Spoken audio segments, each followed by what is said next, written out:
Hi, hello everyone. Ayan, gagawa naman po tayo o lulutuin po natin ang ating spicy chicken curry. Mas pasasarapin pa po natin at gagawin natin siyang special. Okay? Sa ngayon, ipiprito po muna natin ang ating mga patatas at carrots. Ayan. Prito po natin siya.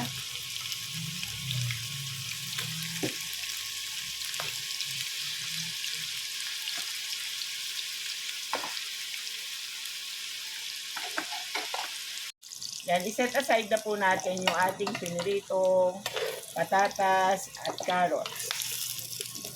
Pwede naman po itong hindi na ganito, pero mas gagawin natin espesyal para mas masarap po siya.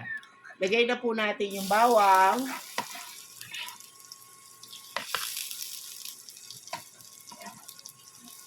sibuyas,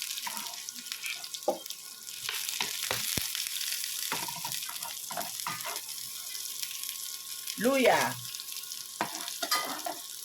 Yan, lagay na po natin yung ating chicken curry, spicy chicken curry on a tub.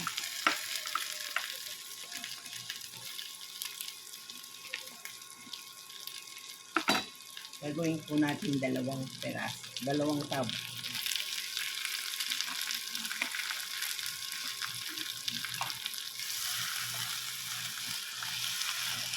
Ayan, lagyan po natin siya ng kaunting tubig.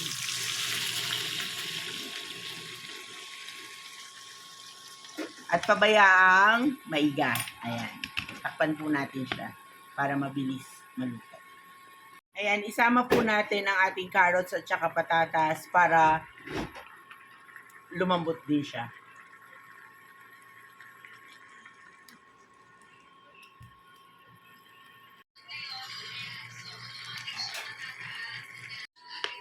Ayan na po. Luto na po ang ating spicy chicken curry. Hindi na po kailangan timplahan dahil ito nga po ay timplado na. Okay, kain na po tayo.